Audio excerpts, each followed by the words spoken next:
Hello and welcome. आज हम एक ऐसे इंटरनेशनल इश्यू को डीकोड करने वाले हैं जहां ग्लोबल कॉपरेशन और नेशनल सॉवरेनिटी आमने सामने खड़े हैं। ये एक ऐसा टॉपिक है जो सीधा हमारे किसानों से, हमारी फूड सिक्योरिटी से जुड़ा है, और हाँ, यूपीएससी के पर्सपेक्टिव से तो ये एब्सोल्युटली क्रिटिकल है। तो सबसे बड़ा सवाल यही है, आखिर ऐसी क्या बात हो गई कि इंडिया को एक इम्पॉर्टेंट इंटरनेशनल एग्रीकल्चरल ट्रीटी पर वीटो जैसा एक बहुत ही स्ट्रॉन्ग स्टैंड लेना पड़ रहा है। ये कोई छोटा मोटा कदम नहीं है, इसके पीछे की वजहों को समझना बहुत ज़रूरी है। इस पूरे मामले को बिल्कुल क्रिस्टल क्लियर समझने के लिए हम इसे इन 6 हिस्सों में ब्रेक डाउन करेंगे। सबसे पहले इंडिया का विरोध, फिर ये ट्रीटी आखिर है क्या, इसका मैकेनिज्म यानी एमएलएस और एमटीए, फिर विवाद की जड़ क्या है यानी प्रपोज्ड अमेंडमेंट, उसके बाद इंडिया के कोर कंसर्न्स, और फाइनली इन सबको हम जोड़ेंगे यूपीएससी के पर्सपेक्टिव से। तो ये पूरा मामला अभी न्यूज़ में क्यों है? हाल ही में पेरू में इस प्लांट ट्रीटी की 10th गवर्निंग बॉडी मीटिंग हुई और वहां इंडिया ने कुछ प्रपोज्ड अमेंडमेंट्स यानी प्रस्तावित संशोधनों पर अपना बहुत ही सख्त विरोध जताया। लेकिन इस विरोध को समझने से पहले चलिए आगे बढ़ते हैं और इसकी बुनियाद को समझते हैं। आखिर ये इंटरनेशनल प्लांट ट्रीटी, जिसे लेकर इतना बड़ा विवाद खड़ा हो गया है क्या चीज? सो इसका पूरा नाम है the international treaty on plant genetic resources for food and agriculture, short में ITPGRFA। यहां 2 कीवर्ड्स पर ध्यान दीजिए। पहला, ये एक लीगली बाइंडिंग ट्रीटी है। इसका मतलब है कि जो भी मेंबर कंट्रीज हैं उनके लिए इसके नियम कानूनी तौर पर जरूरी हैं। और दूसरा, इसे 2001 में UN की फूड एंड एग्रीकल्चर ऑर्गेनाइजेशन यानी FAO के अंडर अडॉप्ट किया गया था। ऑन पेपर इस ट्रीटी के एम्स बहुत ही शानदार हैं। इसके 3 मेन गोल्स हैं। पहला, प्लांट जेनेटिक रिसोर्सेज को कंजर्व करना यानी उनका संरक्षण करना। दूसरा, उनका सस्टेनेबल यूज प्रमोट करना। और तीसरा, जो कि बहुत इंपॉर्टेंट है, इन रिसोर्सेज से अगर कोई कमर्शियल फायदा होता है तो उसका fair and equitable benefit sharing ensure करना, यानी सबको बराबर का हिस्सा मिले। और यहाँ एक बहुत इंटरेस्टिंग पॉइंट है, ये ट्रीटी 2001 में अडॉप्ट हुई और India one of the first countries ने अगले ही साल 2002 में इसे रेटिफाई कर दिया था। ये दिखाता है कि इंडिया शुरू से इसके प्रिंसिपल्स का सपोर्टर रहा है। तो सवाल उठता है कि 20 साल बाद अचानक ऐसा क्या बदल गया कि इंडिया को इसका विरोध करना पड़ रहा है? और क्यों का जवाब इस ट्रीटी के टेक्निकल हार्ट में छिपा है। और यूपीएससी मेंस के पर्सपेक्टिव से ये 2 कॉन्सेप्ट्स आपके लिए आगे बहुत जरूरी होने वाले हैं। पहला है मल्टीलेटरल सिस्टम यानी MLS, और दूसरा है मटीरियल ट्रांसफर एग्रीमेंट्स यानी MTAs। चलिए इनको आसानी से समझते हैं। सबसे पहले मल्टीलैटरल सिस्टम या MLS। इसको आप एक तरह की ग्लोबल पब्लिक सीड लाइब्रेरी की तरह इमेजिन कीजिए। एक ऐसी ग्लोबल लाइब्रेरी जहां किताबें नहीं बल्कि दुनिया की 64 सबसे ज़रूरी फूड और फोरेज क्रॉप्स के जेनेटिक मटेरियल यानी उनके जेनेटिक ब्लूप्रिंट्स रखे हैं। कोई भी मेंबर देश रिसर्च के लिए, नई वैरायटीज़ बनाने के लिए या ट्रेनिंग के लिए इस लाइब्रेरी से इन सीड्स को आसानी से एक्सेस कर सकता है।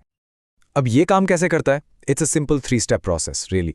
स्टेप 1, सारे मेंबर देश इन 64 क्रॉप्स के जेनेटिक मटेरियल को इस ग्लोबल पूल में कंट्रीब्यूट करते हैं। स्टेप 2, दुनिया भर के रिसर्चर्स या ब्रीडर्स इस मटेरियल को फ्रीली एक्सेस कर सकते हैं। और स्टेप 3 यहीं सबसे क्रूशियल है। अगर कोई इस मटेरियल का इस्तेमाल करके कोई नया कमर्शियल प्रोडक्ट बनाता है, फॉर एग्जांपल एक हाई यील्डिंग सीड वैरायटी, तो उसके प्रॉफिट का एक छोटा सा हिस्सा एक कॉमन बेनिफिट शेयरिंग फंड में जाएगा जिसका इस्तेमाल कंजर्वेशन प्रोजेक्ट्स के लिए होगा। इसेंशियली ये गिव एंड टेक के प्रिंसिपल पर चलता है। अब आते हैं इस पूरे सिस्टम के लीगल गेटकीपर पर, मटेरियल ट्रांसफर एग्रीमेंट्स या MTAs। देखिए, जब भी कोई जेनेटिक मटेरियल इस MLS लाइब्रेरी से इशू होता है तो उसके ट्रांसफर को एक लीगल कॉन्ट्रैक्ट गवर्न करता है, जिसे हम MTA कहते हैं। ये सिर्फ एक फॉर्मेलिटी नहीं है, ये एक सुरक्षा कवच है। MTA इंश्योर करता है कि प्रायर इन्फॉर्म्ड कंसेंट लिया गया है और एक्सेस एंड बेनिफिट शेयरिंग के टर्म्स एंड कंडीशंस बिल्कुल क्लियर हैं। इसका मेन मकसद है बायोपायरेसी को रोकना, जहां बड़ी बड़ी कंपनियां किसी देश के जेनेटिक रिसोर्सेज को बिना परमिशन या बेनिफिट शेयर किए इस्तेमाल कर लेती हैं। तो इन शॉर्ट, MTA इस सिस्टम में अकाउंटेबिलिटी और फेयरनेस लाता है। सो अब हमने बेसिक समझ लिए हैं, मैकेनिज्म समझ लिया है, तो अब आते हैं विवाद की जड़ पर, एक प्रपोज्ड अमेंडमेंट। और यही है पूरे विवाद का एपिसेंटर। जरा ध्यान से देखिए, जो करंट सिस्टम है उसमें सिर्फ 64 चुनी हुई क्रॉप्स ही एमएलएस का हिस्सा हैं, लेकिन जो नया अमेंडमेंट प्रपोज किया गया है वो कहता है कि all plant genetic resources for food and agriculture, यानी सभी पौधों के जेनेटिक रिसोर्सेज अब इस सिस्टम का हिस्सा बन जाएंगे। मतलब 64 क्रॉप्स से सीधे सब कुछ। एक छोटा सा शब्द है ऑल, लेकिन इसने पूरा गेम बदल दिया है। This is a massive paradigm shift. इसका अंजाम क्या होगा बिल्कुल साफ है, it's a loss of national control. अगर ये अमेंडमेंट पास हो जाता है तो इंडिया को अपने सारे प्लांट जर्म प्लाज्म, अपनी सारी जैव संपदा को एक स्टैंडर्ड ग्लोबल नियम के तहत शेयर करना पड़ेगा। इससे क्या होगा कि इंडिया के अपने नेशनल लॉज, जैसा हमारा बायोलॉजिकल डाइवर्सिटी एक्ट, जो हमने अपने फार्मर्स और बायोडाइवर्सिटी को प्रोटेक्ट करने के लिए बनाए हैं, वो इफेक्टिवली बाईपास हो जाएंगे। और इसी लॉस ऑफ नेशनल कंट्रोल के डर से निकलती हैं इंडिया की कुछ बहुत ही जेन्युइन और प्राइमरी कंसर्न्स। आइए अब इंडिया के ऑब्जेक्शंस को पॉइंट बाय पॉइंट डिकोड करते हैं। इंडिया के विरोध की 4 मुख्य वजह हैं। पहला, थ्रेट टू सीड सॉवरेनिटी। इसका सिंपल सा मतलब है अपने बीजों पर अपना हक। अगर सब कुछ एमएलएस में चला गया तो कल को कौन सा बीज, कौन सा प्लांट रिसोर्स कहां जाएगा, इस पर से इंडिया का कंट्रोल खत्म हो जाएगा। दूसरा, undermining of farmers rights. Treaty का आर्टिकल 9, जिसे इंडिया ने हमेशा सपोर्ट किया है, किसानों को उनके ट्रेडिशनल राइट्स देता है, बीज बचाना, एक्सचेंज करना, बेचना। नए स्टैंडर्डाइज सिस्टम से इस राइट के कमजोर होने का खतरा है। तीसरा, स्टैंडर्डाइज्ड ग्लोबल एमटीएज। एक one size fits all contract India जैसे डाइवर्स देश के लिए काम नहीं कर सकता। हमारे किसानों के तरीके, हमारी जरूरतें यूरोप या अमेरिका से बहुत अलग हैं। और चौथा, कॉम्प्रोमाइज ऑफ नेशनल लॉज। ये अमेंडमेंट इंडिया के अपने मजबूत कानून, जैसे कि बायोलॉजिकल डाइवर्सिटी एक्ट ऑफ 2002 को कमजोर कर देगा, जिससे हमारे नेशनल इंटरेस्ट को नुकसान पहुंचेगा। इस पूरी बात का सार इस कोर्ट में है। ये कहता है, ये संशोधन हमारी राष्ट्रीय शर्तों को बाईपास करने का खतरा पैदा करते हैं, जिससे हमारे किसानों और हमारी अनोखी कृषि जैव विविधता की रक्षा करने की हमारी क्षमता से समझौता होगा। सिंपल भाषा में, ग्लोबल रूल्स के चक्कर में हम अपने नेशनल इंटरेस्ट्स और फार्मर्स के राइट्स को दांव पर नहीं लगा सकते। चलिए अब इस पूरी कहानी को सीधे कनेक्ट करते हैं यूपीएससी एग्जाम के पर्सपेक्टिव से। आपके लिए इसमें से क्या टेकअवेज है? देखिए, ये टॉपिक सीधा सीधा आपके सिलेबस से जुड़ता है। जीएस पेपर 2 में international treaties and global groupings के अंडर, और जीएस पेपर 3 में तो ये मल्टीपल टॉपिक से जुड़ता है। एग्रीकल्चर, बायोडाइवर्सिटी, फार्मर्स इश्यूज और इंटेलेक्चुअल प्रॉपर्टी राइट्स भी। आप देख सकते हैं कि कैसे एक इंटरनेशनल ट्रीटी इन सभी डोमेस्टिक इश्यूज को आपस में जोड़ती है। इस टॉपिक पर मेंस में इस तरह का सवाल बिल्कुल बन सकता है। आईटीपीजीएफआरए में प्रस्तावित संशोधनों पर भारत की आपत्तियों का आलोचनात्मक विश्लेषण करें। ये भारत की खाद्य सुरक्षा और किसानों के अधिकारों को कैसे प्रभावित कर सकता है, इस पे सोचिए। और ऐसे सवाल का जवाब देने के लिए आप एक सॉलिड स्ट्रक्चर यूज कर सकते हैं। इंट्रोडक्शन में आईटीपीजीआरएफए और अमेंडमेंट को ब्रीफली एक्सप्लेन करें।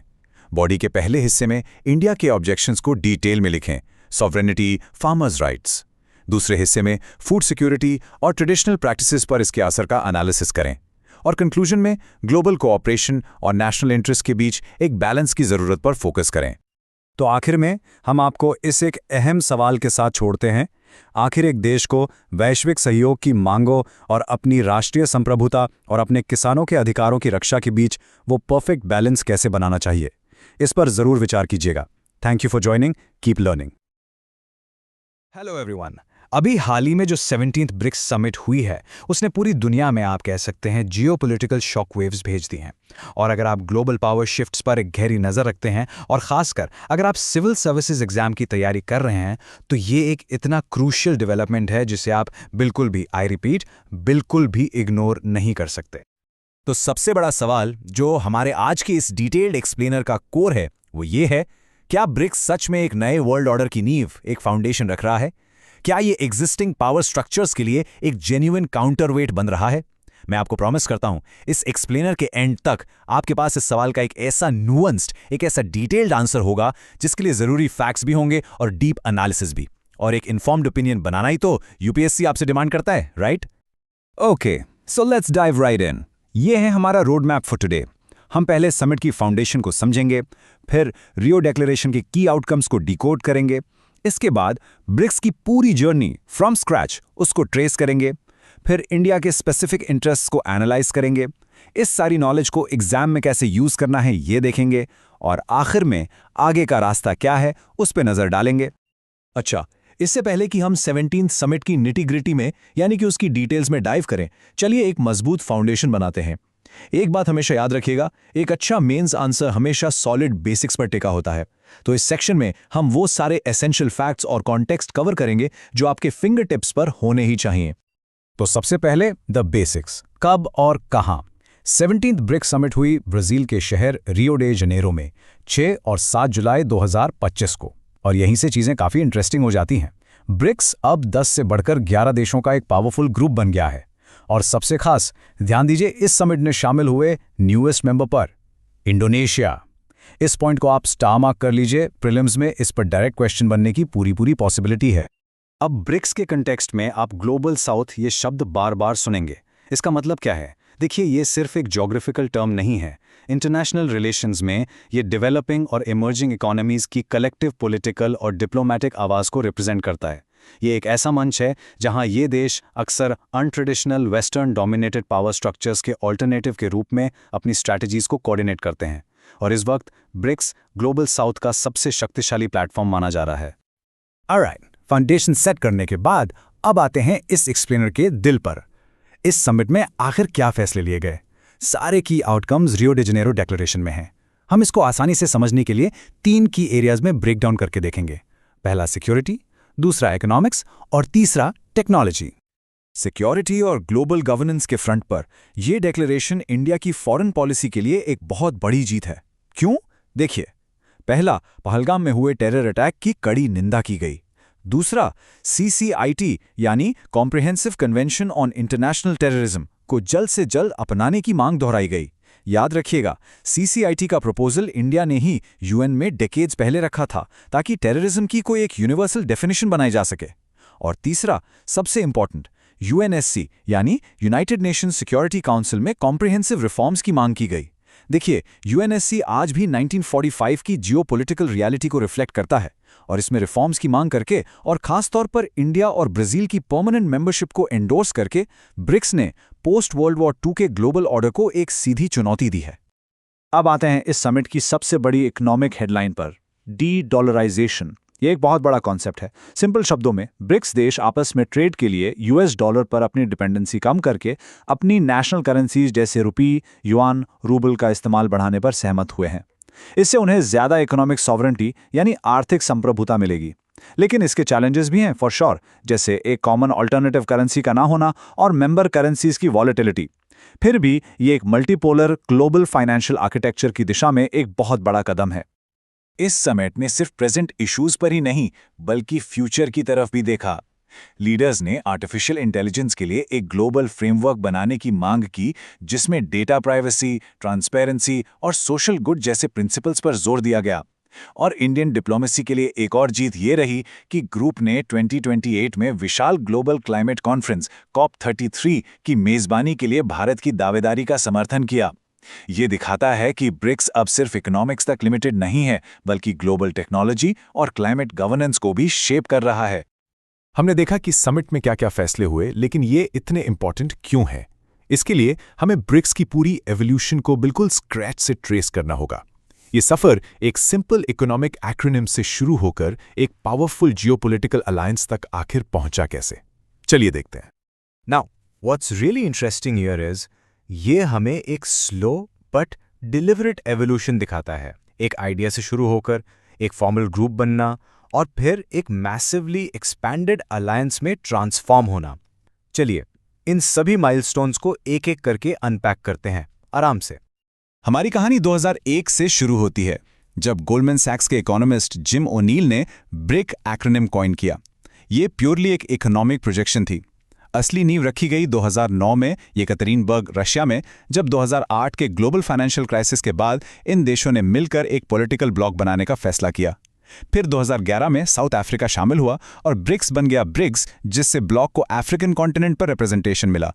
2014 में न्यू डेवलपमेंट बैंक यानी NDB की स्थापना हुई, जो वर्ल्ड बैंक और IMF जैसे ब्रिटन वुड्स इंस्टीट्यूशंस की लोन कंडीशनैलिटीज का एक ऑल्टरनेटिव पेश करने की कोशिश है। और फिर आया 2024 का गेम चेंजिंग मेगा एक्सपेंशन, जिसमें 5 नए देश शामिल हुए, जिसने ब्रिक्स के जियोपॉलिटिकल वेट को कई गुना बढ़ा दिया। तो अब ये ग्रुप इतना बड़ा हो गया है, इसका ग्लोबल स्टेज पर असली वजन, इसका रियल हेफ्ट क्या है? ये जो डेटा अब आप देखेंगे, ये आपके मेंस के आंसर्स में कोट करने के लिए एक्सट्रीमली इंपॉर्टेंट है। इसको नोट डाउन कर लीजिए। इस नंबर के बारे में एक पल सोचिए। इन 11 ब्रिक्स देशों में दुनिया की लगभग आधी आबादी रहती है, नियरली 50%। इसका मतलब है एक मैसिव कंज्यूमर मार्केट, एक ह्यूज ह्यूमन रिसोर्स पूल और ग्लोबल ओपिनियन को शेप करने की एक जबरदस्त क्षमता। और इकोनॉमिकली ये ग्रुप ग्लोबल जीडीपी का 40% हिस्सा बनाता है। ये इनकी इमेंस इकोनॉमिक पावर को दिखाता है। यही वो नंबर्स हैं जो इनके दावे को सब्सटैंशिएट करते हैं कि ग्लोबल इकोनॉमिक गवर्नेंस में इनकी बात सुनी जानी चाहिए। और विश्व व्यापार में इनकी हिस्सेदारी 26% से ज़्यादा है। जब इतना बड़ा ग्रुप ट्रेड इश्यूज पर एक स्वर में बोलता है तो दुनिया को सुनना पड़ता है। ये डेटा, लेट मी रिपीट, आपके मेंस के आर्ग्यूमेंट्स को सब्सटैंशिएट करने के लिए प्योर गोल्ड है। तो इतनी पावर के साथ ब्रिक्स का एक्चुअल रोल क्या है? And this is a very crucial point. हमेशा याद रखें कि ब्रिक्स नाटो की तरह कोई मिलिट्री अलायंस नहीं है या यूरोपियन यूनियन की तरह कोई फॉर्मल ट्रेड ब्लॉक भी नहीं है। इसका प्राइमरी फंक्शन एक पॉलिटिकल और डिप्लोमेटिक कोऑर्डिनेशन फोरम के रूप में काम करना है। ये एक ऐसा प्लेटफॉर्म है जहां ये बड़ी इमर्जिंग इकोनॉमीज ग्लोबल इश्यूज पर अपनी पोजीशंस को अलाइन करती हैं और अपनी कलेक्टिव वॉइस को एम्पलीफाई करती हैं। आइए अब अपना फोकस वापस भारत पर लाते हैं। इस सब का खास तौर पर हमारे देश के लिए क्या मतलब है? भारत इस शक्तिशाली प्लेटफॉर्म का इस्तेमाल अपने नेशनल इंटरेस्ट को आगे बढ़ाने के लिए कैसे करता है? इन 5 मुख्य बिंदुओं में समझें। पहला, ये भारत को यूएन, आईएमएफ और डब्ल्यूटीओ जैसे ग्लोबल इंस्टीट्यूशंस में रिफॉर्म की मांग के लिए एक बुलंद आवाज देता है। दूसरा, ये ग्लोबल साउथ के नेता के रूप में भारत की पोजीशन को और मजबूत करता है। तीसरा, और ये बहुत इंपॉर्टेंट है, ये स्ट्रेटेजिक ऑटोनॉमी प्रदान करता है। इसका मतलब है कि इंडिया G7 जैसे वेस्टर्न लेड ग्रुप्स के साथ भी एंगेज कर सकता है और at the same time BRICS जैसे नॉन वेस्टर्न प्लेटफॉर्म पर भी अपने इंटरेस्ट परस्यू कर सकता है बिना किसी एक पावर ब्लॉक के प्रेशर में आए। चौथा, न्यू डेवलपमेंट बैंक से फाइनेंसिंग और आपसी ट्रेड के जरिए यह हमारी इकोनॉमी को बूस्ट करता है। और पांचवां, ये आतंकवाद के खिलाफ कंसेंसस बनाने, खासकर CCIT को आगे बढ़ाने के लिए एक महत्वपूर्ण मंच है। ये कोड इस पूरी बात को बिल्कुल परफेक्टली समराइज करता है। भारत के लिए ब्रिक्स एक क्रिटिकल मल्टीलैटरल पिलर है। ये स्ट्रेटेजिक ऑटोनॉमी हासिल करने, डेवलपमेंटल फाइनेंसिंग पाने और ग्लोबल लीडरशिप को एस्टैब्लिश करने का एक जरिया है। इन 3 की फ्रेजेस को हमेशा याद रखें: स्ट्रेटेजिक ऑटोनॉमी, डेवलपमेंटल फाइनेंसिंग और ग्लोबल लीडरशिप। अपने आंसर्स में इन्हें जरूर यूज करें। चलिए अब इस सारे ज्ञान को सीधे आपके एग्जाम से जोड़ते हैं। आप इस सारी इंफॉर्मेशन को एक्चुअल मार्क्स में कैसे बदल सकते हैं? Let's look at some previous year questions, some PYQs। पिछले सालों के इस मेंस के सवाल को देखिए। ये सदस्य देशों के बीच स्ट्रेटेजिक डाइवर्जेंस यानी रणनीतिक मतभेदों के बारे में पूछ रहा है, जैसे कि इंडिया और चाइना के बीच के कॉम्प्लेक्स बॉर्डर इश्यूज। ऐसे सवाल के जवाब में आप रियो डिक्लेरेशन से मिले पॉइंट्स का इस्तेमाल कर सकते हैं, जैसे UNSC रिफॉर्म और टेररिज्म पर बनी सहमति, ये दिखाने के लिए कि इन अहम मतभेदों के बावजूद अभी भी कन्वर्जेंस के शक्तिशाली एरियाज मौजूद हैं। ये एक बैलेंस्ड और न्यूआंस्ड आंसर होगा। और प्रीलिम्स में सवाल इतना सीधा हो सकता है, हमने जो डिस्कस किया उसके आधार पर इसका जवाब बिल्कुल क्रिस्टल क्लियर होना चाहिए। जुलाई 2025 में शामिल हुआ सबसे नया सदस्य देश है ऑफ कोर्स इंडोनेशिया। ये एक क्लासिक फैक्ट बेस्ड क्वेश्चन है जिसके लिए आपको तैयार रहना चाहिए। तो अब यहां से ब्रिक्स का सफर किस दिशा में जाएगा? रियो समिट ने एक साफ और एम्बिशियस डायरेक्शन सेट किया है, लेकिन ये तो बस शुरुआत है। आइए देखते हैं कि आगे क्या होने वाला है, which is very important for India. और अगला कदम भारत के लिए बहुत बड़ा है। साल 2026 में इंडिया ब्रिक्स की अध्यक्षता यानी प्रेसिडेंसी संभालेगा। इसका मतलब है कि इंडिया ड्राइवर सीट पर होगा, पूरे साल के लिए ग्रुप का एजेंडा सेट करेगा और उसकी प्रायोरिटीज डिसाइड करेगा। This is a huge diplomatic opportunity. जो हमें इस आखिरी थॉट प्रोवोकिंग सवाल पर लाता है, रियो समिट से मिली इस मोमेंटम और भारत के लीडरशिप में ब्रिक्स कौन सी नई ऊंचाइयों को छू सकता है? क्या ये डीडॉलराइजेशन पर कोई कॉन्क्रीट प्रोग्रेस कर पाएगा? क्या ये UNSC रिफॉर्म पर कोई आगे बढ़ पाएगा? इन सवालों के जवाब आने वाले कई सालों तक जियोपॉलिटिकल लैंडस्केप को शेप करेंगे और एक फ्यूचर सिविल सर्वेंट के तौर पर इन डेवलपमेंट्स पर नजर रखना आपके लिए बेहद जरूरी है। नमस्कार, वेलकम। आज हम एक ऐसे टॉपिक पर बात करने वाले हैं जो आने वाले टाइम में न सिर्फ टेक्नोलॉजी बल्कि पूरी दुनिया की जियोपॉलिटिक्स की दिशा तय करेगा।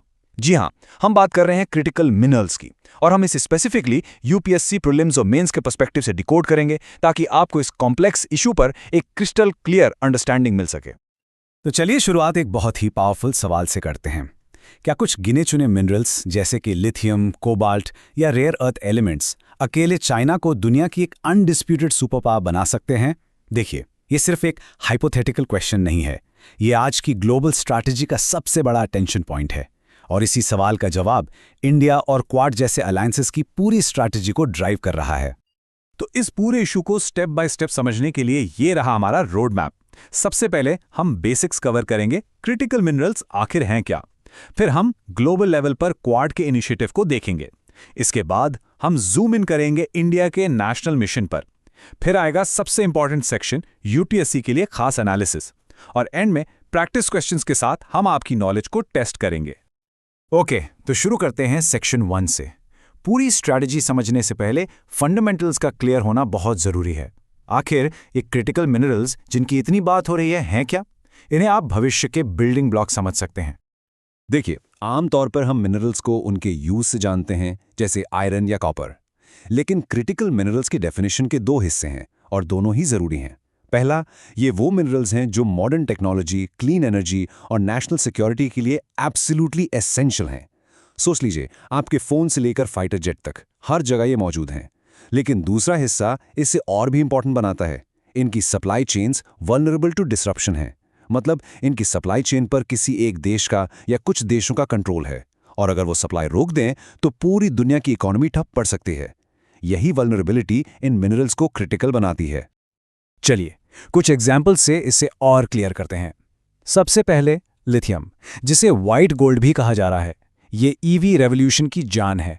फिर आते हैं कोबाल्ट और निकल, जो ईवी बैटरीज के परफॉर्मेंस और स्टेबिलिटी के लिए क्रूशियल हैं।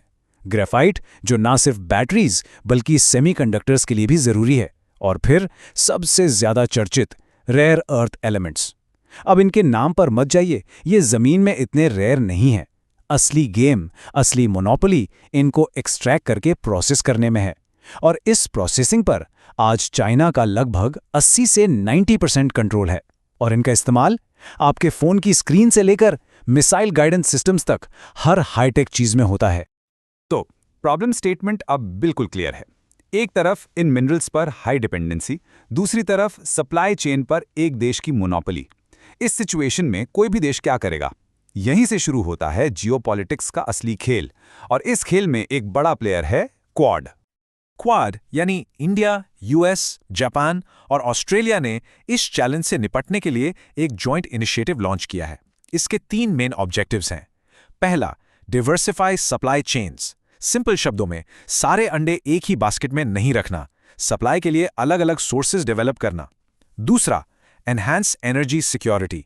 इसका मतलब है कि पूरे इंडो पैसिफिक रीजन की इकोनॉमी को सप्लाई शॉक से बचाना। और तीसरा, जो शायद सबसे डायरेक्ट पॉइंट है, रिड्यूस स्ट्रेटेजिक डिपेंडेंस। इसका सीधा निशाना चाइना जैसे मोनोपोलिस्टिक सप्लायर्स पर है।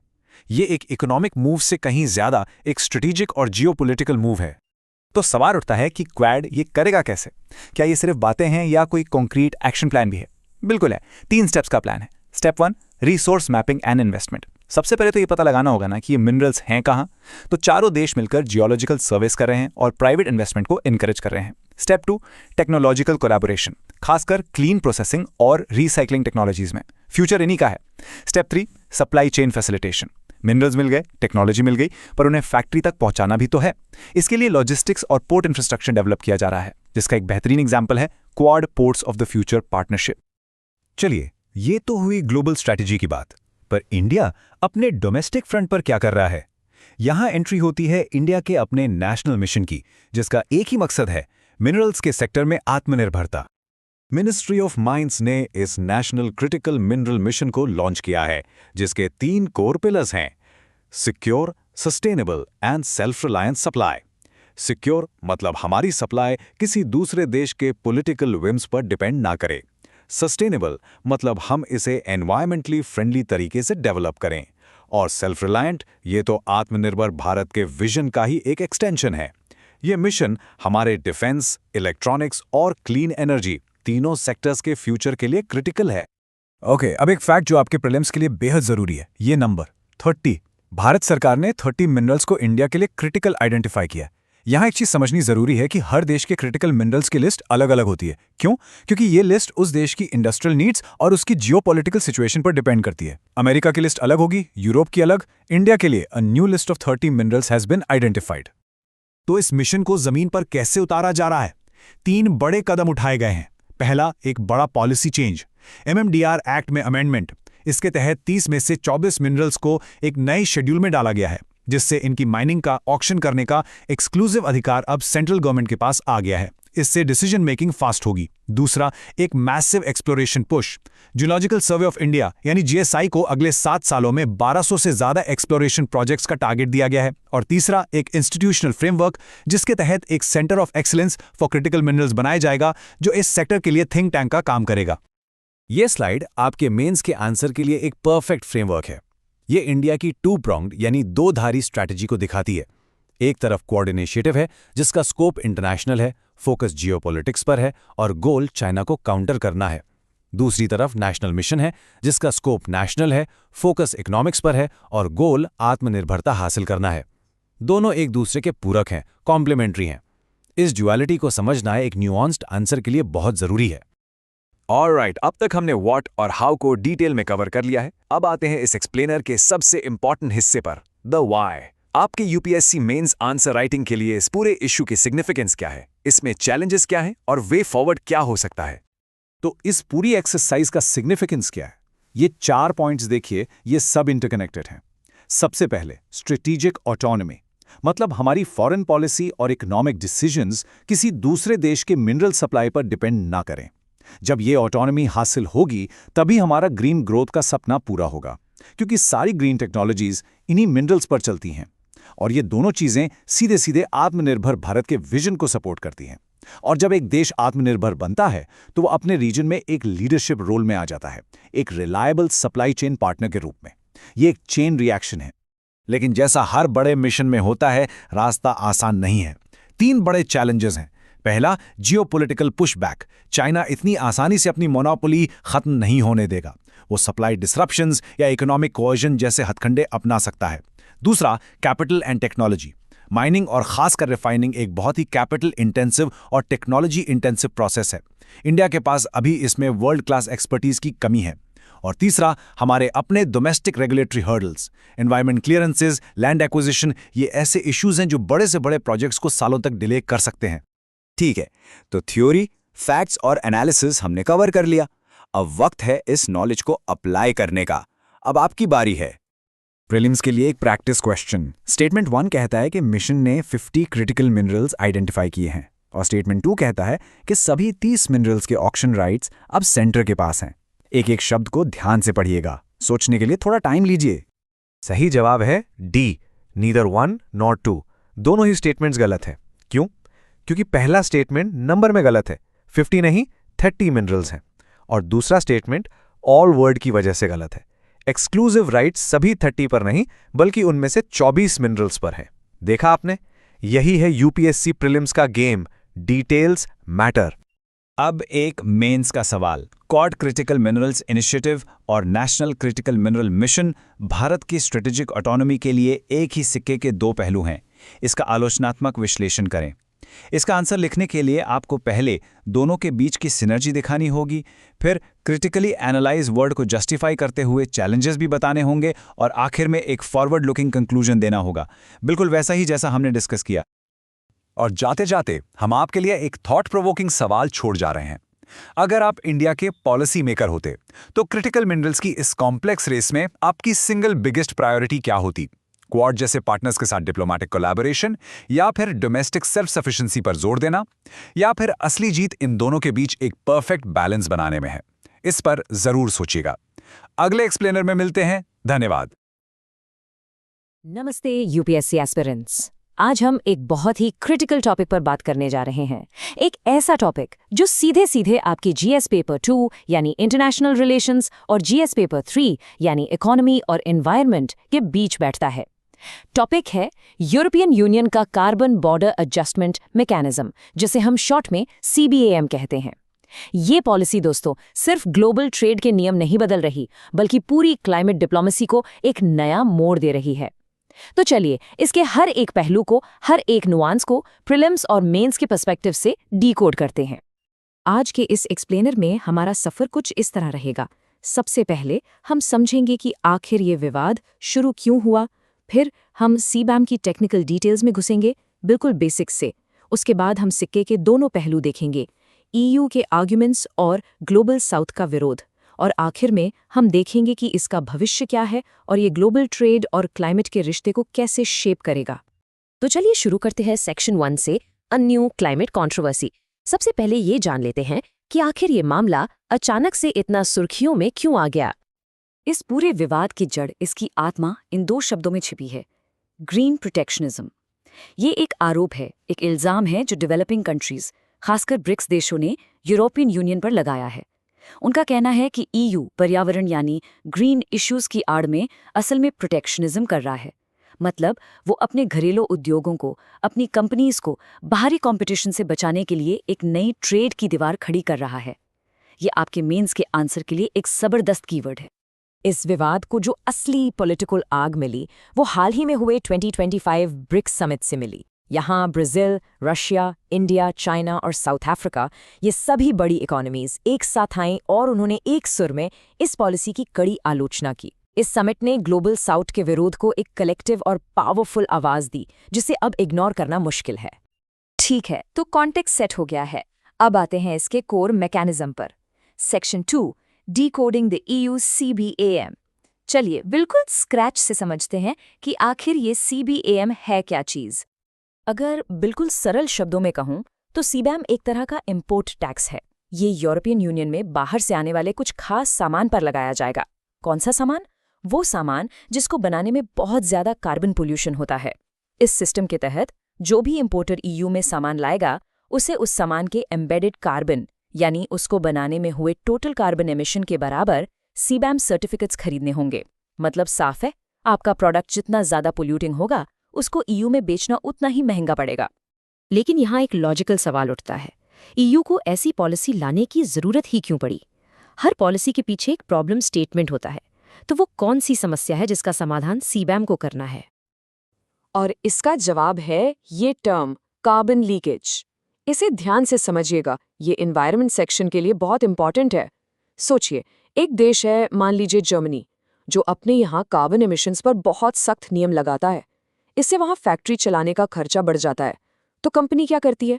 वो अपनी फैक्ट्री को जर्मनी से उठाकर एक ऐसे देश में ले जाती है जहाँ पर्यावरण के नियम कमजोर हैं और पोल्यूशन करना सस्ता है। इससे हुआ क्या? ग्लोबल लेवल पर टोटल कार्बन एमिशन तो कम हुआ नहीं, बस जर्मनी से निकलकर उस दूसरे देश में लीक हो गया। इसी को कहते हैं कार्बन लीकेज। CBAM का मकसद इसी लीकेज को रोकना है। तो शुरुआत में CBAM किन चीज़ों पर लगेगा? इसके पहले फेज में ये 4 मेजर सेक्टर्स कवर होंगे, स्टील, सीमेंट, एल्यूमिनियम और फर्टिलाइजर्स। और यहाँ पर इंडिया के लिए चिंता की बात है, ये सभी सेक्टर्स इंडिया के लिए बहुत बड़े एक्सपोर्ट सेक्टर्स हैं। एक रिपोर्ट के मुताबिक इंडिया का जो टोटल एक्सपोर्ट EU को जाता है, उसका लगभग 27% इन्हीं सेक्टर्स से हैं। इसका मतलब साफ है, इस पॉलिसी का असर भारत पर बहुत गहरा पड़ने वाला है। प्रीलिम्स के लिए इन सेक्टर्स के नाम याद रखना जरूरी है। अब जैसा कि UPSC में हमेशा एक बैलेंस्ड अप्रोच की जरूरत होती है, तो चलिए सिक्के का दूसरा पहलू देखते हैं। Section 3, the case for CBAM। हम इसको EU के नजरिए से समझेंगे कि आखिर वो इस पॉलिसी को क्यों डिफेंड कर रहे हैं।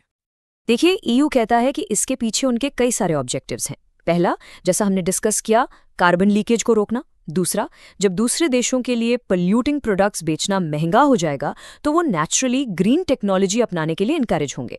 और तीसरा, एक बहुत इंपॉर्टेंट आर्थिक कारण, EU ये सुनिश्चित करना चाहता है कि उनकी अपनी कंपनीज जो महंगे और सख्त एनवायरमेंटल नॉर्म्स फॉलो कर रही हैं, उन्हें सस्ते और पोल्यूटिंग इंपोर्ट से एक अनफेयर कॉम्पिटिशन ना झेलना पड़े। ये एक लेवल प्लेइंग फील्ड बनाने की कोशिश है। अपने लीगल डिफेंस में यूरोपियन यूनियन ये दावा करता है कि CBAM वर्ल्ड ट्रेड ऑर्गेनाइजेशन यानी WTO के नियमों के खिलाफ नहीं है।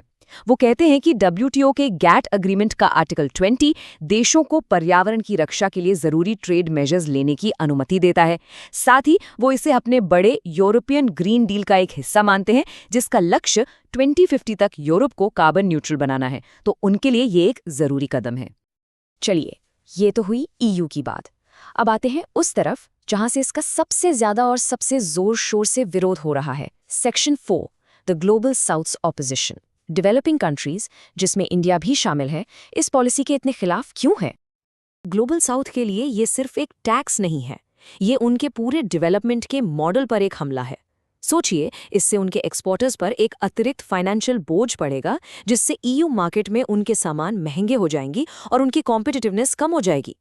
इसका दूसरा असर ये होगा कि देशों को अपने ज़रूरी संसाधन, जो एजुकेशन, हेल्थ, गरीबी हटाने जैसे सस्टेनेबल डेवलपमेंट गोल्स पर खर्च होने चाहिए, वो इस कार्बन टैक्स को भरने या महंगी टेक्नोलॉजी लाने में डाइवर्ट करने पड़ेंगे। और सबसे बढ़कर ये नॉर्थ साउथ यानी डेवलप्ड और डेवलपिंग देशों के बीच जो मिसट्रस्ट है, जो अविश्वास है, उसे और गहरा करता है। लेकिन इन सबसे भी ऊपर जो सबसे बड़ा और मूलभूत विरोध है, वो एक सिद्धांत को लेकर है, और वो सिद्धांत है कॉमन बट डिफरेंशिएटेड रिस्पॉन्सिबिलिटीज यानी CBDR। दोस्तों, ये सिद्धांत 1992 के रियो अर्थ समिट से लेकर पेरिस एग्रीमेंट तक हर क्लाइमेट नेगोशिएशन की नींव रहा है। ये कहता है कि क्लाइमेट चेंज से लड़ने की जिम्मेदारी कॉमन है, यानी सबकी है। लेकिन हिस्टोरिकली जिन डेवलप्ड देशों ने सदियों तक पोल्यूशन करके विकास किया है, उनकी जिम्मेदारी डिफरेंशिएटेड है, यानी ज्यादा है। डेवलपिंग कंट्रीज का तर्क ये है कि CBAM इस डिफरेंशिएटेड रिस्पॉन्सिबिलिटी को बिल्कुल ही नज़रअंदाज कर देता है और सब पर एक बराबर बोझ डाल देता है, जो कि अन्याय है। तो अब आप इस विवाद की तस्वीर को साफ देख सकते हैं। यहाँ दो अलग अलग पैराडाइम्स, दो अलग अलग सोच की टक्कर हो रही है। एक तरफ EU है जो इसे फेयर कंपटीशन और एनवायरनमेंट प्रोटेक्शन के लेंस से देख रहा है, और दूसरी तरफ ग्लोबल साउथ है जो इसे क्लाइमेट जस्टिस, हिस्टोरिकल रिस्पॉन्सिबिलिटी और अपने राइट टू डेवलप के लेंस से देख रहा है। ये ट्रेड वर्सेस क्लाइमेट जस्टिस का एक क्लासिक कॉन्फ्लिक्ट है जो आपको अपने मेंस के आंसर्स में जरूर हाईलाइट करना चाहिए। तो इस पूरे विवाद के बाद सवाल उठता है कि आगे क्या, इसका भविष्य क्या है? Section 5, future of climate and trade. क्या CBAM सिर्फ यूरोप तक सीमित रहेगा या ये आने वाले एक बड़े तूफान का संकेत है? और इसका जवाब है कि ये कोई आइसोलेटेड कदम बिल्कुल नहीं है। जैसा कि आप इस टाइमलाइन में देख सकते हैं, UK, कनाडा, जापान जैसे दूसरे बड़े डेवलप्ड देश भी ठीक ऐसी ही पॉलिसीज पर काम कर रहे हैं। इसका साफ मतलब ये है कि हम ग्लोबल गवर्नेंस के एक नए दौर में प्रवेश कर रहे हैं, जहां अब ट्रेड पॉलिसी को क्लाइमेट पॉलिसी से अलग करके नहीं देखा जा सकता। ये एक नया ट्रेंड है। क्लाइमेट गोल्स और ट्रेड पॉलिसीज का ये मिलन, ये इंटीग्रेशन ग्लोबल एनवायरमेंटल डिप्लोमेसी में एक नए और बहुत ही विवादपूर्ण यानी कंटेंशियस फेज की शुरुआत कर रहा है। आने वाले दशकों में climate tariffs, green trade Wars, ये सब शब्द हमें बार बार सुनने को मिलेंगे और ये इंटरनेशनल रिलेशंस को एक नया आकार देंगे। तो आगे का रास्ता क्या हो? एक मेंस आंसर के लिए आपको एक बैलेंस्ड वे फॉरवर्ड देना होगा। तो वो कुछ इस तरह हो सकता है। पहला, हमें ये मानना होगा कि कार्बन लीकेज एक असली और लेजिटिमेट समस्या है, इसे एड्रेस करना जरूरी है। लेकिन इसके लिए उठाए गए कदम जैसे CBAM यूनिलैटरल या एक तरफा नहीं होने चाहिए। उन्हें इक्विटी यानी न्याय, इंक्लूसिविटी यानी समावेशिता और सबसे जरूरी डिफरेंशिएटेड रिस्पॉन्सिबिलिटीज के सिद्धांत पर आधारित होना चाहिए। इसका हल एक तरफा कार्रवाई से नहीं, बल्कि WTO और UNFCCC जैसे मल्टीलैटरल प्लेटफॉर्म्स पर बातचीत से निकलेगा। और अंत में मैं आपको इस एक बुनियादी सवाल के साथ छोड़ना चाहता हूं जो इस पूरे मुद्दे का सार है। इक्विटी और emission cuts, can global climate policy achieve both? क्या वैश्विक क्लाइमेट पॉलिसी आर्थिक न्याय और एमिशन रिडक्शन दोनों लक्ष्यों को एक साथ हासिल कर सकती है? यही वो सेंट्रल डिलेमा है, वही दुविधा है जिसका समाधान आप जैसे आने वाले समय के पॉलिसी मेकर्स और सिविल सर्वेंट्स को ढूंढना होगा। इस पर जरूर सोचिएगा। धन्यवाद। नमस्कार। आज हम UPSC सिविल सर्विसेज एग्जाम के लिए एक ऐसे टॉपिक को डाइसेक्ट करने वाले हैं जो GS पेपर 2 यानी इंटरनेशनल रिलेशंस के लिए एब्सोल्युटली क्रूशल है। हम बात करेंगे इंटरनेशनल क्रिमिनल कोर्ट या ICC की, और इसे बेहतर तरीके से समझने के लिए हम यूज करेंगे एकदम current case study, the Taliban case. देखिए, ये टॉपिक ऐसा है जहां स्टैटिक कॉन्सेप्ट्स करंट अफेयर्स से मिलते हैं और यहीं से बनते हैं प्रीलिम्स और मेंस के सबसे चैलेंजिंग एनालिटिकल क्वेश्चंस। तो ये है हमारा रोड मैप। हम बिल्कुल बेसिक से शुरू करेंगे कि आखिर ये ICC है क्या, फिर हम इसके जुरिस्डिक्शन यानी इसके काम करने के दायरे की गहराइयों में उतरेंगे। इसके बाद थ्योरी को रियलिटी से जोड़ेंगे तालिबान केस स्टडी के साथ। नेक्स्ट हम समझेंगे कि भारत, इंडिया इस पूरे मामले पर कहाँ खड़ा है और क्यों। और आखिर में हम इसकी चुनौतियों को देखते हुए सारे की पॉइंट्स को प्रीलिम्स और मेंस के लिए कंसोलिडेट करेंगे। तो चलिए शुरू करते हैं। ऑलराइट, सो सेक्शन 1 आईसीसी का इंट्रोडक्शन। चलिए सबसे पहले हम उन बेसिक फैक्ट्स को कवर करते हैं जो सीधे सीधे प्रीलिम्स में स्टेटमेंट बेस्ड क्वेश्चंस बन सकते हैं। इन फैक्ट से आपको आईसीसी और इंटरनेशनल कोर्ट ऑफ जस्टिस जैसे दूसरे इंटरनेशनल बॉडीज के बीच का जो फर्क है वो बिल्कुल क्रिस्टल क्लियर हो जाएगा। ओके, इस स्लाइड पे जो इन्फॉर्मेशन है ये आपके प्रीलिम्स के लिए एक गोल्ड माइन है। इसकी स्थापना हुई रोम स्टैट्यूट से, जो एक इंटरनेशनल ट्रीटी है। लेकिन सबसे ज़रूरी पॉइंट जहां पर स्टूडेंट्स सबसे ज़्यादा कंफ्यूज होते हैं वो है इसका जुरिस्डिक्शन। याद रखिएगा, इंटरनेशनल कोर्ट ऑफ जस्टिस यानी आईसीजे वो यूनाइटेड नेशंस का हिस्सा है और वो स्टेट्स यानी देशों के बीच के झगड़े सुलझाता है। वहीं दूसरी तरफ आईसीसी एक अलग इंडिपेंडेंट बॉडी है जो इंडिविजुअल्स यानी लोगों पर मुकदमा चलाती है उनके किए गए गंभीर इंटरनेशनल अपराधों के लिए। एक है स्टेट की रिस्पॉन्सिबिलिटी, दूसरा है इंडिविजुअल क्रिमिनल रिस्पॉन्सिबिलिटी। ये फंडामेंटल डिफरेंस हमेशा अपने दिमाग में क्लियर रखिएगा। तो सवाल उठता है कि आखिर ये इतने गंभीर अपराध हैं क्या जिनके लिए आईसीसी में केस चलता है। Rome statute basically 4 core international crimes को डिफाइन करता है। पहला, जेनोसाइड। इसका मतलब है किसी खास कौम, जाति, नस्ल या धर्म के ग्रुप को पूरी तरह या उसके एक हिस्से को खत्म करने के इरादे से काम करना। दूसरा, क्राइम्स अगेंस्ट ह्यूमैनिटी। ये वो अपराध हैं जो आम नागरिकों पर एक बड़े पैमाने पर एक सिस्टमैटिक अटैक के हिस्से के तौर पर किए जाते हैं। सोच के देखिए, जैसे मर्डर, टॉर्चर, गुलामी। तीसरा है वॉर क्राइम्स, जो इंटरनेशनल ह्यूमैनिटेरियन लॉ जैसे जिनीवा कन्वेंशंस का सीधा गंभीर उल्लंघन है। और चौथा, क्राइम ऑफ अग्रेशन, यानी किसी दूसरे देश की आज़ादी, उसकी सीमाओं के खिलाफ यूएन चार्टर को तोड़ते हुए अटैक करना। ये चारों टर्म्स आपके मेंस के आंसर के लिए सुपर इंपॉर्टेंट कीवर्ड्स हैं। सेक्शन 2, अब जब हम जानते हैं कि आईसीसी क्या है तो सबसे क्रिटिकल सवाल ये उठता है, इसकी पावर की लिमिट्स क्या हैं? ये कब, कहाँ और किन हालातों में एक्शन ले सकती है? इसका जवाब इसके ज्यूरिसडिक्शन यानी अधिकार क्षेत्र के प्रिंसिपल्स में छुपा है। और ये मेंस के एनालिसिस के लिए एक बेहद इंपॉर्टेंट कॉन्सेप्ट है। आईसीसी के ज्यूरिसडिक्शन का जो फाउंडेशन है, जो इसका आधार है, वो है प्रिंसिपल ऑफ कॉम्प्लीमेंटैरिटी। अब इसका क्या मतलब हुआ? सिंपल शब्दों में इसका मतलब है कि आईसीसी पहली अदालत नहीं है। अपराधों पर एक्शन लेने की पहली जिम्मेदारी हमेशा उस देश की अपनी जुडिशियल सिस्टम की होती है। आईसीसी एक कोर्ट ऑफ फर्स्ट इंस्टेंस नहीं है, बल्कि ये एक कोर्ट ऑफ लास्ट रिजॉर्ट है, आखिरी उम्मीद। ये तभी पिक्चर में आएगा जब कोई देश या तो अनविलिंग हो, मतलब जानते बूझते हुए अपराधियों को बचा रहा हो, या फिर अनेबल हो, जैसे कि वहां सिविल वॉर चल रहा हो और पूरा जस्टिस सिस्टम ही कोलैप्स हो गया हो। जब तक ये अनविलिंग या अनेबल वाली कंडीशन पूरी नहीं होती, आईसीसी केस हाथ में नहीं ले सकती। तो ये कोर्ट एक्शन में आती कैसे हैं? इसके 3 मेन ट्रिगर्स हैं। पहला, अगर क्राइम किसी मेंबर स्टेट की जमीन पर हुआ हो, सिंपल। दूसरा, अगर क्राइम किसी मेंबर स्टेट के नागरिक ने किया हो, चाहे फिर उसने वो क्राइम दुनिया के किसी भी कोने में किया हो। और तीसरा है इसका सबसे पावरफुल और सबसे controversial trigger, UN security council referral. UN charter के चैप्टर 7 के अंडर यूएनएससी किसी भी सिचुएशन को आईसीसी के पास भेज सकती है, भले ही वो देश रोम स्टैट्यूट का मेंबर ना हो, जैसा हमने डारफोर, सूडान और लिबिया के केस में देखा। लेकिन इसमें एक बड़ा बट है, क्योंकि यूएनएससी के P5 मेंबर्स के पास वीटो पावर है। वो इस पावर का इस्तेमाल अपने दोस्तों को बचाने के लिए कर सकते हैं, जिससे इस पर सिलेक्टिव जस्टिस करने का आरोप लगता है। चलिए, अब तक हमने जितनी भी थ्योरी डिस्कस की है उसको अब एक रियल वर्ल्ड केस स्टडी से कनेक्ट करते हैं। ये है आईसीसी का अफगानिस्तान में तालिबान के खिलाफ हाल ही का एक्शन। इससे आपको समझ आएगा कि ये सारे प्रिंसिपल्स जमीन पर रियलिटी में कैसे काम करते हैं।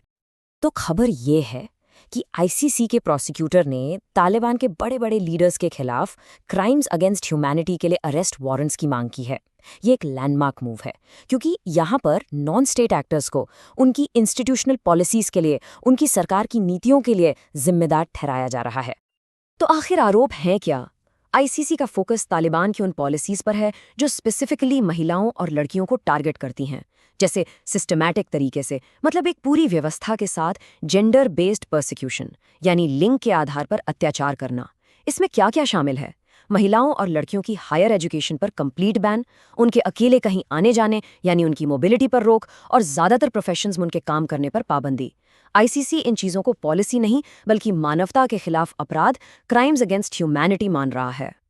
और इस केस में एक बिल्कुल नया, एक हिस्टोरिकल लीगल कॉन्सेप्ट सामने आ रहा है। आईसीसी प्रोसिक्यूटर तालिबान के इनएक्शंस को जेंडर अपार्थाइड का नाम दे रहे हैं। दोस्तों, इस टर्म को नोट कर लीजिए, इंटरनेशनल लॉ के एवोल्यूशन में ये एक मील का पत्थर साबित हो सकता है। ये पहली बार है कि जेंडर के बेसिस पर इतने सिस्टमैटिक और संस्थागत भेदभाव को क्राइम अगेंस्ट ह्यूमैनिटी के अंडर एक अलग अपराध के रूप में ट्रीट किया जा रहा है। सोचिए, अगर ये केस आगे बढ़ता है तो ये पूरी दुनिया में महिलाओं के खिलाफ होने वाले इंस्टीट्यूशनलाइज्ड शोषण के खिलाफ एक कितना पावरफुल लीगल वेपन बन सकता है। मेंस के आंसर में ये पॉइंट आपके एनालिसिस को एक बिल्कुल नई डायमेंशन देगा। अब आते हैं सेक्शन 4 पर, भारत का दृष्टिकोण। ये पूरी डिस्कशन हमें जीएस पेपर 2 के एक बहुत ही इंपॉर्टेंट सवाल पर लाती है। आईसीसी पर इंडिया का स्टैंड क्या है और दुनिया की सबसे बड़ी डेमोक्रेसी इस कोर्ट का मेंबर आखिर क्यों नहीं है? ये सवाल आपसे सीधा सीधा मेंस में पूछा जा सकता है कि आखिर वजह क्या है। इसके पीछे इंडिया के कुछ बहुत ही सॉलिड प्रिंसिपल्ड बेस्ड रीजंस हैं। चलिए एक एक करके इन्हें आराम से समझते हैं। पहला और सबसे बड़ा रीजन, नेशनल सॉवरेनिटी। इंडिया का कहना है कि हमारी जुडिशियल सिस्टम पूरी तरह से इंडिपेंडेंट है, केपेबल है और डेमोक्रेटिक है। ऐसे में किसी बाहरी कोर्ट को अपने नागरिकों, खासकर मिलिट्री पर्सनल पर जुरिस्डिक्शन देना देश की संप्रभुता के खिलाफ है। दूसरा, jurisdiction over non member states. जैसा हमने देखा, यूएनएससी के जरिए आईसीसी नॉन मेंबर्स पर भी एक्शन ले सकती है।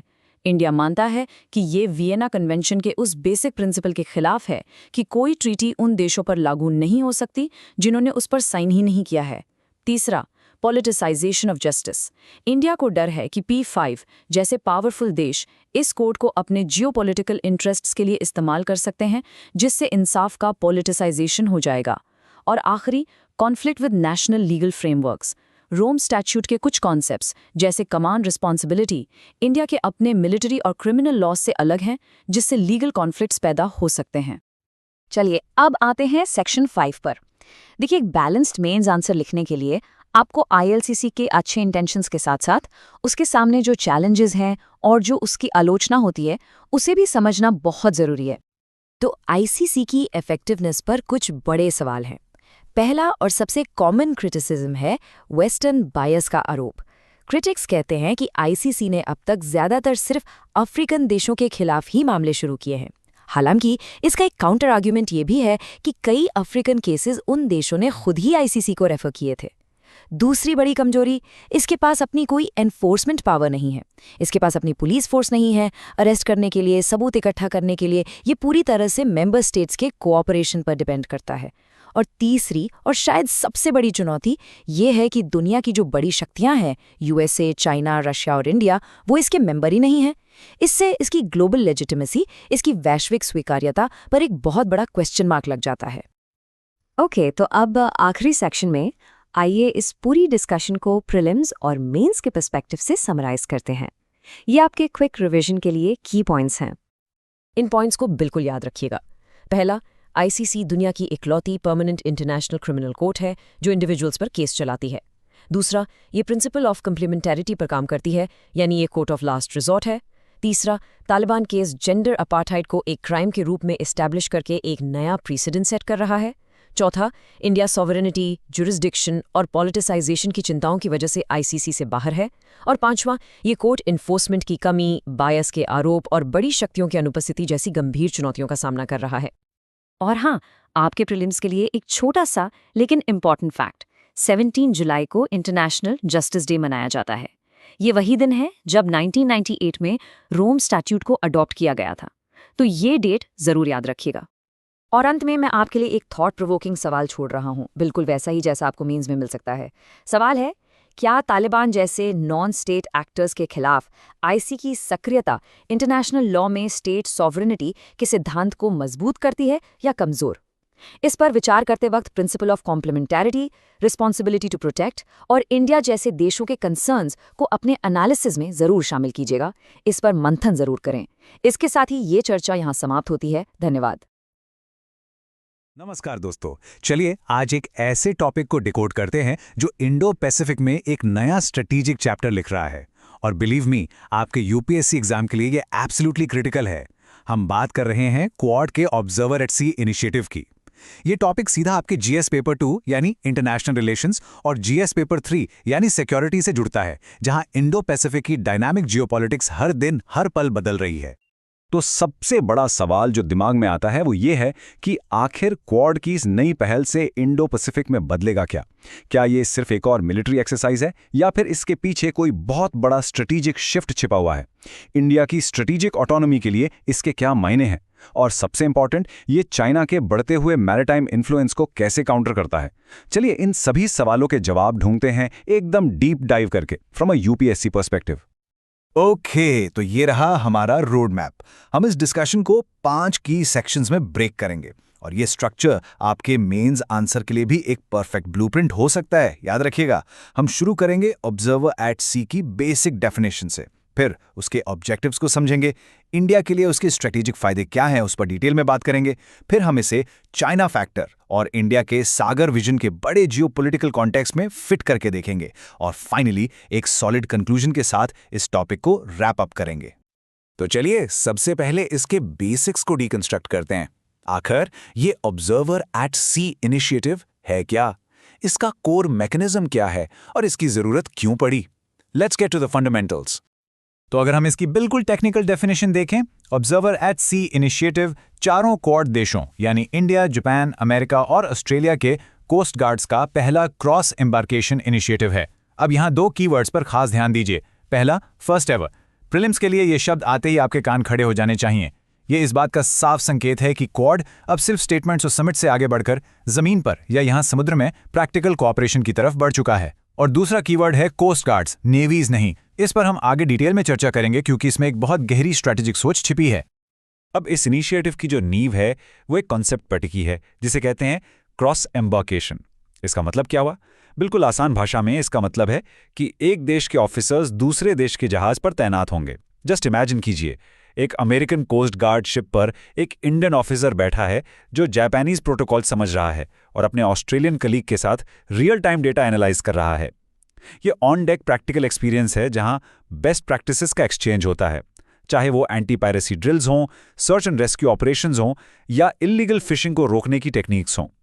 It's all about learning by doing together. यहाँ एक बहुत ही इंपॉर्टेंट नुआंस है जिसे आपको मेंस में यूज करना ही करना है। ये इनिशिएटिव नेवीज को नहीं बल्कि कोस्ट गार्ड्स को इन्वॉल्व करता है। ऐसा क्यों? ये एक सोची समझी स्ट्रैटेजिक डिसीजन है। इसको आप कॉन्स्टेबुलरी डिप्लोमेसी भी कह सकते हैं। कोस्ट गार्ड्स का काम मिलिट्री एक्शन नहीं बल्कि मैरिटाइम लॉ एनफोर्समेंट होता है। वो नॉन ट्रेडिशनल थ्रेट्स जैसे smuggling, illegal fishing, drug trafficking से निपटते हैं। इसलिए इस तरह का सहयोग कम आक्रामक यानी लेस प्रोवोकेटिव माना जाता है और रीजनल स्टेबिलिटी को बढ़ावा देता है बिना किसी देश को सीधा सीधा मिलिट्री चैलेंज किए। It's a very smart move. अब अगर हम इसकी शुरुआत की बात करें तो ये idea 6th quad leaders summit में लिया गया एक स्ट्रैटेजिक डिसीजन था और इसकी जो ऑफिशियल नींव है वो विल्मिंगटन डिक्लेरेशन में रखी गई थी। ये नाम विल्मिंगटन डिक्लेरेशन आपके प्रीलिम्स के लिए सीधा सीधा इंपॉर्टेंट है क्योंकि ये इस मिशन को सीधे क्वाड की high level political will say जोड़ता है। ये इस बात का प्रमाण है कि क्वाड अब सिर्फ एक टॉक शॉप ना रहकर एक एक्शन ओरिएंटेड ग्रुप बन रहा है।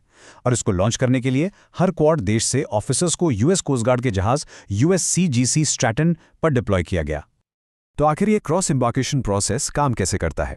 सोच के देखिए, ये एक बहुत ही सिंपल लेकिन उतना ही इफेक्टिव 4 स्टेप प्रोसेस है। पहले चारों देशों से बेस्ट ऑफिसर्स को चुना जाता है, फिर उन्हें पार्टनर देश के कोस्ट गार्ड शिप पर पोस्ट किया जाता है। इससे उन्हें ऑन डेक यानी जहाज पर रहते हुए रियल टाइम में सीखने और कोऑर्डिनेट करने का प्रैक्टिकल एक्सपीरियंस मिलता है। और इसका फाइनल रिजल्ट क्या है? इससे स्टैंडर्ड ऑपरेटिंग प्रोसीजर्स यानी SOPs की एक कॉमन अंडरस्टैंडिंग डेवलप होती है। ये इसलिए जरूरी है ताकि किसी रियल क्राइसिस के समय चारों देश बिना किसी कंफ्यूजन के एक टीम की तरह सीमलेसली काम कर सकें। ओके, तो अब आते हैं हमारे सेक्शन 2 पर। हमने व्हाट समझ लिया है, लेकिन जैसा आप जानते हैं यूपीएससी आपसे व्हाई जरूर पूछेगा। इस मिशन के पीछे के कोर ऑब्जेक्टिव्स यानी प्रमुख उद्देश्य क्या हैं? मेंस में आपका पूरा एनालिटिकल आंसर इन्हीं ऑब्जेक्टिव्स की समझ पर टिका होता है। सो let's dive into the strategic intent. तो इस इनिशिएटिव के बेसिकली 4 मेन पिलर्स हैं। पहला, मैरिटाइम डोमेन अवेयरनेस या MDA को बेहतर करना। इसका सीधा सा मतलब है समुद्र में हो रही हर गतिविधि पर नजर रखना, जिसके लिए रियल टाइम डेटा शेयरिंग जरूरी है। ये डेटा सैटेलाइट से, अंडर वाटर सेंसर्स से और इन शिप्स से इकट्ठा होता है और इंडिया के गुरुग्राम स्थित इंफॉर्मेशन फ्यूजन सेंटर यानी IFC-IOR जैसे सेंटर्स पर एनालाइज होता है। दूसरा, रूल्स बेस्ड मैरीटाइम ऑर्डर को बनाए रखना। इसका सीधा संदर्भ UN क्लॉज से है, जिसे चाइना साउथ चाइना सी में मानने से इनकार करता है। ये इनिशिएटिव उस ऑर्डर को कलेक्टिव तरीके से एनफोर्स करने का एक प्रयास है। तीसरा, इंटरऑपरेबिलिटी। इसका मतलब सिर्फ कॉमन SOPs ही नहीं, बल्कि टेक्निकल सिस्टम्स का एक दूसरे के साथ काम कर पाना भी है। और चौथा, इन सब को मिलाकर अल्टीमेट गोल है मैरीटाइम रेजिलियंस बनाना, यानी इंडो पैसिफिक के समुद्र मार्गों को इतना सुरक्षित और रोबस्ट बनाना कि वो किसी भी नेचुरल या मैन मेड डिसरप्शन का सामना कर सकें। चलिए अब इस डिस्कशन के सबसे इंपॉर्टेंट हिस्से को एनालाइज करते हैं, खासकर UPSC मेंस के लिए। इस पूरे इनिशिएटिव का भारत के लिए स्ट्रैटेजिक सिग्निफिकेंस क्या है? What's in it for India? This is where the real analysis begins. देखिए, भारत के लिए इसका सबसे बड़ा स्ट्रेटेजिक गेन बहुत सिंपल और पावरफुल है। ये चाइना के अग्रेसिव मैरीटाइम पोस्चर और उसकी ग्रे जोन टैक्टिक्स को काउंटर करने का एक प्रभावी तरीका है, और वो भी बिना किसी फॉर्मल मिलिट्री अलायंस की मजबूरी के। ये इनिशिएटिव भारत को अपनी स्ट्रेटेजिक ऑटोनॉमी यानी अपनी विदेश नीति में स्वतंत्रता, जो कि हमारी फॉरेन पॉलिसी का एक कॉर्नरस्टोन है, बनाए रखते हुए क्वाड पार्टनर्स के साथ गहरा सहयोग करने की फ्लेक्सिबिलिटी देता है। ये इंडिया के लिए बेस्ट ऑफ बोथ वर्ल्ड्स है, नो डाउट। ये स्लाइड, ये टेबल आपके मेंस आंसर के लिए एक बहुत ही पावरफुल टूल है। इसको दिमाग में बिठा लीजिए। ये इनिशिएटिव के एक्शंस को सीधे भारत के स्ट्रेटेजिक गेन से लिंक करता है। चलिए इसे एक एक करके समझते हैं। जब रियल टाइम डेटा शेयरिंग होती है तो इससे भारत का नेट सिक्योरिटी प्रोवाइडर का रोल मजबूत होता है। हम सिर्फ सिक्योरिटी के कंज्यूमर नहीं, बल्कि इस रीजन में स्टेबिलिटी के कंट्रीब्यूटर बनते हैं। जब कॉमन SOPs और ट्रेनिंग होती है तो इससे हमारे स्ट्रेटेजिक पार्टनर्स के बीच प्रैक्टिकल ट्रस्ट बढ़ता है, जो सिर्फ जॉइंट स्टेटमेंट से नहीं बन सकता। जब हम मिलकर मैरीटाइम लॉ को बनाए रखते हैं तो ये सीधे सीधे चाइना की यूनिलैटरल एक्शंस को डिप्लोमैटिकली काउंटर करता है। और ये जो जॉइंट प्रेजेंस और ऑपरेशंस हैं, ये भारत के अपने सागर विजन को जमीन पर उतारता है, उस विजन को एक प्रैक्टिकल ऑपरेशनल शेप देता है। जैसा कि हम जानते हैं, कोई भी इंटरनेशनल इनिशिएटिव अकेले एग्जिस्ट नहीं करता, उसे हमेशा बड़े जियोपॉलिटिकल कॉन्टेक्स्ट में देखना जरूरी होता है। तो चलिए अब इस पहल को इस इंडो पैसिफिक के चेस बोर्ड पर रखते हैं और चाइना के फैक्टर और भारत के सागर विजन के साथ जोड़कर देखते हैं। सबसे पहले एक क्विक रिवीजन सागर विजन का। सागर का फुल फॉर्म है security and growth for all in the region. ये इंडियन ओशन रीजन के लिए भारत का स्ट्रेटेजिक विजन है, जो PM मोदी ने 2015 में दिया था। इसका फोकस मिलिट्री पावर पर नहीं, बल्कि कोऑपरेटिव मेजर्स के जरिए सिक्योरिटी और इकोनॉमिक ग्रोथ हासिल करने पर है। ये भारत की इंडो पैसिफिक पॉलिसी की आत्मा है, उसका कॉर्नरस्टोन है। ऑब्जर्वर एट सी जैसी इनिशिएटिव्स सागर को एक विजन से रियलिटी में बदलने का काम करती हैं। और ये स्लाइड इंडो पैसिफिक की पूरी कहानी को दो हिस्सों में ब्रिलियंटली इलस्ट्रेट करती है। एक तरफ है क्वाड का विजन, एक free, open and inclusive order जो इंटरनेशनल लॉ और मल्टीपोलैरिटी पर आधारित हो, जहां सबके लिए कलेक्टिव सिक्योरिटी हो। और दूसरी तरफ है चाइना का अप्रोच, जो एक साइनोसेंट्रिक ऑर्डर बनाना चाहता है, जिसमें असर्टिवनेस, डिसरिगार्ड फॉर रूल्स और यूनिलैटरल एक्शंस शामिल हैं। तो ये ऑब्जर्वर एट सी इनिशिएटिव क्या है? ये क्वाड के विजन का एक प्रैक्टिकल एग्जाम्पल है, जो चाइना के एक्शंस का एक सटल यानी सूक्ष्म लेकिन बहुत ही फर्म स्ट्रेटेजिक जवाब है। तो हमने इस इनिशिएटिव के सारे डायमेंशंस को समझ लिया है, लेकिन अब सबसे बड़ा सवाल यह है कि यहां से आगे क्या? What lies ahead for Quad's maritime strategy? What is the way forward? अगर आपको इस पूरे डिस्कशन का सार एक लाइन में चाहिए तो इस कोट को देखिए। ये आपके मेंस आंसर के कंक्लूजन के लिए एक परफेक्ट समरी है कि observer at sea initiative quad के समुद्र समन्वय को बढ़ाता है, भारत के सागर विजन और इंडो पैसिफिक में एक सिक्योरिटी प्रोवाइडर के रूप में उसकी भूमिका का समर्थन करता है। ये एक लाइन इस इनिशिएटिव के पूरे स्ट्रेटेजिक इंपैक्ट को एक सेंटेंस में बांध देती है, crisp and to the point. और मैं आपको इसे एक आखिरी लेकिन बहुत ही इंपॉर्टेंट सवाल के साथ छोड़कर जा रहा हूं। इस पर जरूर सोचिए, क्या यह पहल क्वाड के लिए एक फॉर्मल मिलिट्री अलायंस, एक एशियन नेटो बनने की दिशा में पहला कदम है? इसके पक्ष और विपक्ष यानी फॉर एंड अगेंस्ट में आर्ग्यूमेंट्स तैयार कीजिए। क्या क्वाड का भविष्य एक मिलिट्री अलायंस है, या फिर ये एक नए 21st सेंचुरी के फ्लेक्सिबल इशू बेस्ड कॉपरेशन का मॉडल बना रहेगा? इसका जवाब ही इंडो पैसिफिक का भविष्य तय करेगा। अपनी तैयारी को इसी क्रिटिकल थिंकिंग के साथ आगे बढ़ाइए।